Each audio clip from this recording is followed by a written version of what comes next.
नमस्कार मित्रांनो, आई कुठे काय करते या मालिकेच्या आजच्या भागात आपण पाहणार आहोत. यश ईशाला म्हणत असतो, तुला जे काय हवं ते कर, परंतु प्लीज हे घर वाचव. आजी आप्पा या घराशिवाय जगू शकणार नाहीत. तर ईशा म्हणते, तो त्यांचा प्रश्न आहे. मी याबाबतीत तुला काहीच मदत नाही करू शकत. यश, जर तुला आजी आप्पांबद्दल एवढं वाटत असेल ना, तर तू त्यांच्याबरोबर राहा. तू, आरोही, आजी आप्पा खुशाल एकत्र राहा, मजा करा तुम्ही. पण आम्हाला यात ओढू नको आणि मला तर नाहीच नाही. हे बघ यश, हे घर जाणार आहे म्हणून मी खूप खुश आहे. तर यश म्हणत असतो, ईशा किती स्वार्थी आहेस तू. तर ईशा म्हणते, दाखवलीस लायकी. तुझं ऐकत नाही म्हटल्यानंतर लगेच मला म्हणालास किती स्वार्थी आहेस. या जगात प्रत्येक माणूस स्वतःचा विचार करत असतो आणि त्यात काही चुकीचं नाही आहे. यश, तू सुद्धा जरा तुझा स्वतःचा विचार कर, तुझ्या फॅमिलीचा विचार कर आणि करेक्ट डिसिजन घे. यश म्हणतो, कळत कसं नाही आहे तुम्हाला. तुम्ही आजी आप्पांना या वयात त्रास देऊन खूप मोठी चूक करताय. ठीक आहे, मी आहे आप्पांबरोबर आणि आमच्याबरोबर आई आहे. आता मी पण बघतो तुम्ही या घराला कसं हात लावता ते. लक्षात ठेव, एक दिवस असा येईल ज्या दिवशी हे घर आप्पांच्या हातात असेल आणि तुम्ही सगळे त्यांच्यासमोर हात जोडून उभे असाल. बघच तू. तर ईशा म्हणते, झालं तुझं बोलून, निघ आता. मला खूप झोप आली आहे. माझ्या नवीन घराचे स्वप्न बघायची आहेत ना. Good night. तर यश तेथून जातो. इकडे अरुंधती समृद्धी बंगल्याकडे बघतच रडत असते. म्हणजे तिच्या डोळ्यात अश्रू येत असतात आणि तिला त्या घरामध्ये घालवलेले क्षण आठवत असतात. त्यावेळी यशसुद्धा तेथे येतो. तर अरुंधती त्याला म्हणते, या समृद्धीकडे आजच डोळे भरून बघून घे यश. काय माहिती हा बंगला उद्या इथे दिमाखात उभा असेल नसेल. यश, या घराचा उंबरा ओलांडून मी माझ्या नव्या आयुष्याची सुरुवात केली आहे. तसेच आईंनी पण त्यांच्या संसाराची सुरुवात याच घरात केली. त्यांच्या मुलांचा, नातवंडाचा जन्म झाला या घरात. किती उन्हाळे पावसाळे बघितले असतील या घराने, पण तरीही न थांबता कायम आपल्या सगळ्यांना आश्रय देत आलंय हे घर. कमकुवत आपण पडलो रे. आपण नाही वाचवू शकलो या घराला. तर यश म्हणतो, आई शांत हो. अरुंधती ते सगळे झाडं दाखवतच म्हणते, हे सगळे झाडं दिसतायत ना यश, ते आप्पांच्या वडिलांनी लावलेत. आज ते या जगात नसतील, पण या झाडांच्या रूपाने 4 पिढ्यांना साथ देत आहेत ते. तुला माहिती आहे यश, आप्पा मला सांगायचे, मला कधी कुठली अडचण आली, माझ्या वडिलांची आठवण झाली, तर मी या झाडांशी बोलतो. त्यांच्या सावलीत तासनतास बसून राहतो. मग मला आपोआप उत्तरं मिळतात. आता ही झाडं तो बिल्डर मुळापासून उपटून काढेल का रे? त्याला कळणार आहेत का आप्पांच्या भावना? ही झाडं जिवंत आहेत यश. ती बोलत नाहीयेत, पण ते जिवंत आहेत. ते श्वास घेत आहेत. त्यांना बोलता आलं असतं ना, तर त्यांनी पण आक्रोश केला असता. तर यश म्हणतो, आई आपल्या घराला आणि आपल्या झाडांना काहीही होणार नाही. आपण हे सगळं होण्यापासून थांबवूयात. तर अरुंधती म्हणते, कसं थांबवणार आहोत आपण? आप्पांना फसवून त्यांच्या सह्यासुद्धा घेतल्या या लोकांनी. काहीच वाटलं नसेल का रे स्वतःच्या वडिलांना फसवताना? याच आप्पांचा हात धरून अनिरुद्ध चालायला शिकले असतील ना रे. तेव्हा त्यांना किती विश्वास असेल, आपण पडलो झडलो तरीही आपले वडील आहेत आपल्याला सावरायला. हाताची गादी करून उचलून घेतील आपल्याला. आता परिस्थिती उलटी आहे यश. आप्पांना गरज आहे आता हात धरून चालवणाऱ्या विश्वासू हातांची. या अशा काळात आईवडील आपल्या मुलांवरच विश्वास ठेवणार ना रे. त्याच विश्वासाने अनिरुद्धच्या हातातून त्यांनी पेन घेतला असणार आणि ते सांगतील तिथे गुपचूप सह्या करून टाकल्या असणार. तेव्हा त्या हातांना कुठे माहिती होतं, ज्या मुलाला आपण चालायला शिकवलं, उद्या तोच आपल्याला घराबाहेरचा रस्ता दाखवेल. पोटच्या मुलांनी असं फसवल्यानंतर काय वाटत असेल रे. आईंना तर अजून माहितीही नाहीये. त्यांना जर हे कळालं की हे सगळं अनिरुद्धने केलंय, तर दुःखाचा डोंगर कोसळेल त्यांच्यावर. त्या नाही सहन करू शकणार. आई आप्पांनी एकमेकांपासून कधीच काही लपवलेलं नाहीये, कधीच एकमेकांना फसवलेलं नाहीये. त्यांना आता कसं सांगणार की आप्पांनी एवढा मोठा निर्णय तुम्हाला न विचारता घेतला? तर यश म्हणतो, आई तुला माहिती आहे ना आजीचं बाबांवर किती प्रेम आहे. तिला जर कळालं की बाबांनी आप्पांना फसवून त्यांच्याकडून खोट्या सह्या करून घेतल्यात, तर आजी कोलमडून जाईल. तर अरुंधती म्हणते, आप्पांना आणि आईंना एका तराजूत आपण नाही तोलू शकत. अनिरुद्ध आईंच्या आयुष्यात येण्याच्या आधीपासनं आप्पांनी त्यांना साथ दिली आहे. या वयातही दोघं एकमेकांच्या पाठीशी भक्कमपणे उभे आहेत. त्यांच्या दुरावा नको यायला. जे काही आहे ते आईंना खरं कळू देत. त्यांना कळायला हवं. यश, या घरात मी माझ्या आयुष्यातली 26 वर्ष काढलीत रे. कित्येकदा एकटी पडल्यानंतर या घरातल्या भिंतींशी बोललीये मी. या वास्तूंनी कायम मला मायेची ऊब दिली. आज या सगळ्याचा मला इतका त्रास होतोय, तर आई आप्पांची काय अवस्था असेल? हे सगळं बघायला मीच राहिले नाही तर बरं होईल. तर यश म्हणतो, आई असं काय बोलतीयस तू? प्लीज असं बोलू नकोस. आई, अगं तूच नसशील तर आजी आप्पांना बळ कोण देणार आहे? त्यांची मुलं पाठीशी उभी नाही आहेत, पण तू त्यांच्या पाठीशी उभी आहेत हाच विश्वास आहे ना त्यांना. मग प्लीज असं बोलू नकोस, प्लीज. आपण काहीतरी मार्ग काढूयात. मी आहे तुझ्याबरोबर. आपण लढूयात, शेवटपर्यंत लढूयात आणि नक्की काहीतरी मार्ग काढू. आपलं घर बघ अजूनही तसंच उभं आहे. जर आपलं घर अजून खचलं नाही आहे तर मग आपण का खचायचं? तर अरुंधती म्हणते, यश मला वेगळीच काळजी वाटतीये रे. हे सगळं घडत असताना आप्पा काहीच बोलले नाहीत आणि चिडायला हवं होतं, त्यांनी भांडायला हवं होतं, रडायला हवं होतं, परंतु शांत होते ते. काय चाललं असेल त्यांच्या मनात? काय वाटत असेल त्यांना? काय होत असेल? तर यश म्हणतो, आई तू न उद्या आप्पांशी शांतपणे बोल, त्यांना धीर दे आणि तू पण आता शांतपणे झोप. तर अरुंधती म्हणते, आता कसली शांत झोप येते एवढं सगळं घडल्यानंतर? तर यश म्हणतो, मला मान्य आहे आता झोप लागणं अवघड आहे, प्रयत्न तरी कर. हे बघ मी उद्या सकाळी सकाळी जाऊन नितीन सरांना भेटतो, त्यांना सगळी सिच्युएशन सांगतो, ते नक्की यातून काहीतरी मार्ग काढतील आणि आपल्याला करेक्ट सोल्युशन देतील. त्यांना कोणती तरी योग्य युक्ती नक्कीच माहिती असेल. पण तू आता झोप, विचार करू नकोस.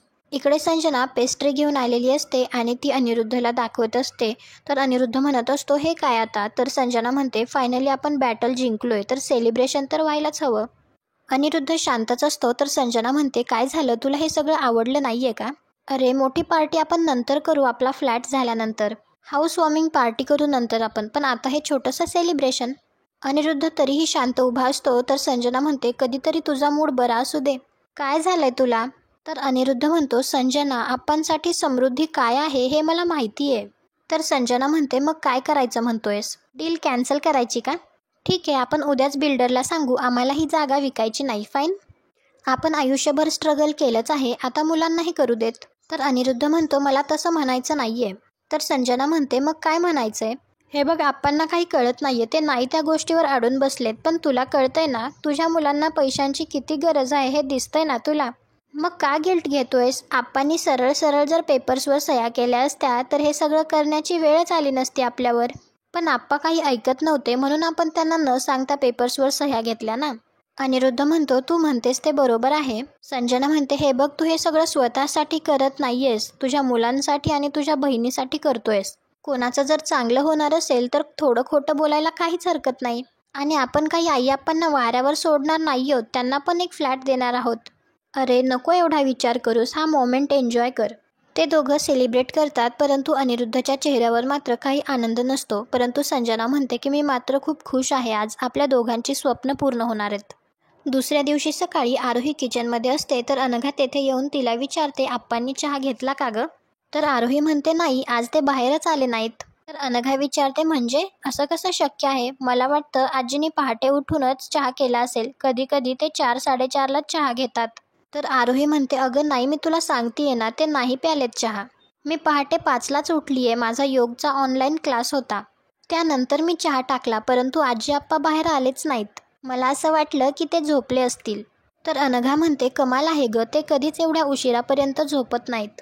तर आरोही म्हणते, कालच्या सगळ्या ड्राम्यामुळे स्ट्रेस आला असेल त्यांना, मेंटली डिस्टर्ब झाले असतील ते. आपल्याला सुद्धा किती त्रास होतोय, मग आजी आप्पांना या वयात ते सगळं सहन तरी होणार आहे का? ते झोपलेत ना, तर झोपू दे, त्यांना बरं वाटेल. तर अनघा म्हणते, हो कदाचित त्यांना रात्रभर झोप लागली नसेल, पहाटे कधीतरी डोळा लागला असेल. संजना ताईंनी आणि बाबांनी ना सगळ्यांनाच मनस्ताप दिलाय, तू बरोबर बोलतीयस, झोपू देत त्यांना. तर आरोही म्हणते, हो ना, सगळं चालू असताना हे काय झालं मध्येच? मला तर इतका राग येतोय ना, संजना ताई, बाबा आणि त्या. आणि आरोही बोलता बोलता एकदम गप्प होते. तर अनघा म्हणते, अभिचा राग येतोय ना तुला? मलाही येतोय आणि मला वाईटही वाटतंय. तो माझा नवरा असून सुद्धा मी काहीच करू शकत नाही. अगं तो असं काहीतरी करेल याचा विचार मी स्वप्नात सुद्धा केला नव्हता. तो सुधारलाय असंच वाटत होतं मला, पण नाही, एखाद्याची टेंडन्सी बदलतच नाही. कधी कधी ना मला स्वतःचाच राग येतो, मी का राहिले अशा माणसासोबत. तर आरोही म्हणते, अनघा मला ना तुझी सिच्युएशन कळू शकते, तुला काय वाटत असणार आहे हे समजतंय मला, पण आपण आता काहीच करू शकत नाही. आता ना आपल्याकडे एकच होप आहे, तो म्हणजे यश. झालंच तर त्याच्या नाही म्हणण्यामुळे काहीतरी चांगलं होऊ शकेल. तर अनघा म्हणते, यश अडून राहिला म्हणून काही उपयोग होईल असं वाटत नाही. हे सगळे ना खूप पोचलेले आहेत ग, त्याच्यावरही काहीतरी मार्ग काढला असेल. तर आरोही म्हणते, खरंय, त्यांना जे हवंय तेच होणार आहे शेवटी. आपलं हे घर गेलं तर आपलं कुटुंबसुद्धा सेपरेट होईल ग.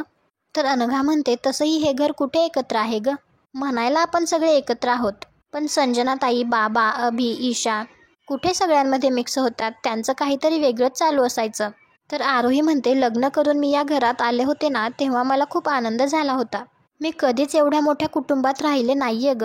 मला खूप छान वाटायचं. कसलं काय, एका क्षणात जे होतं ते सगळं गेलं.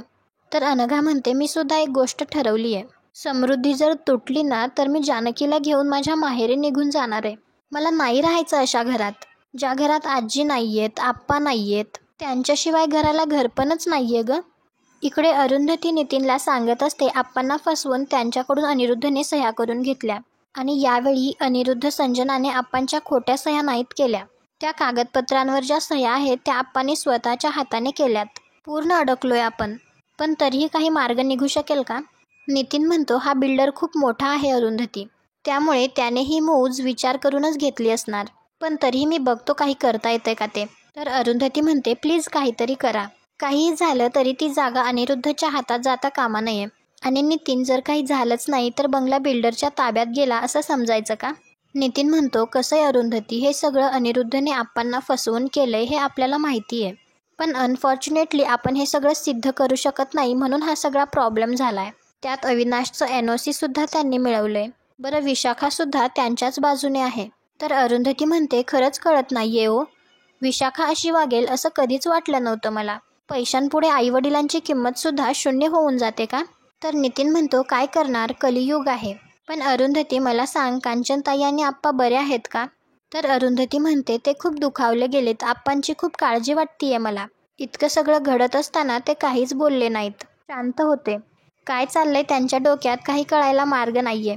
तर नितीन म्हणतो, तू काळजी करू नकोस, मी बघतो काय करता येतंय ते. आणि तू पर्सनली कांचनताईंची आणि आप्पांची काळजी घे, त्यांच्याकडे लक्ष दे. चल येतो मी, असं म्हणून नितीन तेथून निघून जातो. इकडे समृद्धीमध्ये अनिरुद्ध, ईशा आणि अभि चहा पीत बसलेले असतात. त्यावेळी यश तेथे येतो. त्याला आजी आप्पा तेथे दिसत नाही, तर तो आरोहीला विचारतो, आजी आप्पा कुठे आहेत? त्यांना ब्रेकफास्ट करायचा नाहीये का?